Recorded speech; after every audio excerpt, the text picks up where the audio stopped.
40% of all US dollars in existence today were printed in just the last 18 months. That represents a massive increase in the total supply of currency in a very short window of time. You are already feeling the weight of this supply increase in your daily life. Basic materials like lumber have tripled in price over a single year, making everything from housing to simple repairs more expensive for everyone. This chart shows how your savings are actually behaving.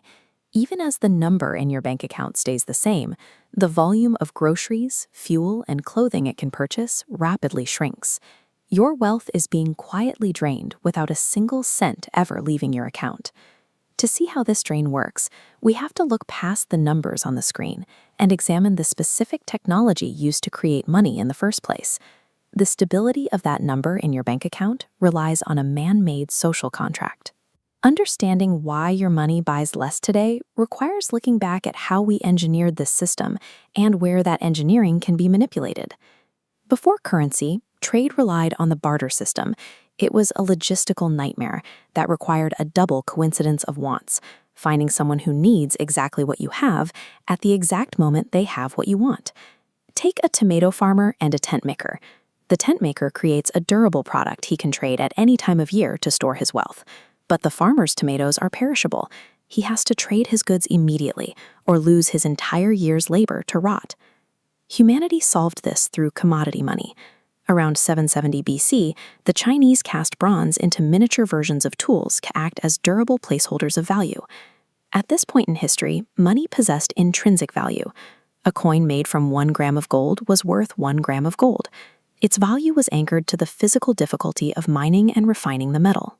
Real money began as a physical tool designed to solve the friction of human trade, using the scarcity of the earth itself to protect its value. The shift toward a man-made system began when rulers centralized the creation of money. In 600 BC, King Alyattes of Lydia established the first official mints, stamping royal images onto mixed silver and gold coins to control the economy. When rulers needed more wealth, they discovered a hack.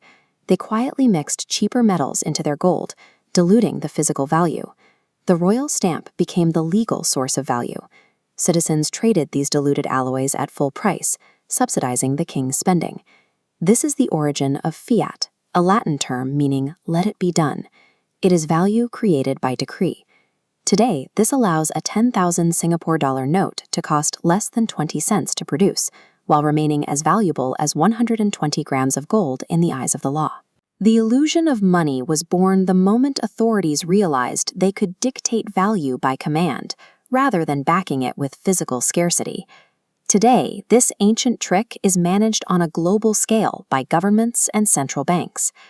The modern mechanism involves the government issuing debt in the form of bonds. When it is time to pay that debt, the central bank buys back the bonds using new money created out of thin air. This injection of new currency steals purchasing power from every dollar already in circulation. It drives the price spikes we see in commodities and can create environments where stimulus payments provide more immediate income than traditional employment. The persistent erosion of your savings acts as a silent engine for the modern economy. It creates a predictable pathway for governments to spend beyond their means by slowly siphoning value from the public. Even our traditional metrics of success are skewed by this dilution. A stock market that appears to be in a constant upward trajectory is often just reflecting the falling value of the currency used to measure it. This chart shows the Dow Jones Industrial Average since the late 90s. In US dollars, it looks like explosive growth. But when measured in a scarce asset like gold, the line flattens out.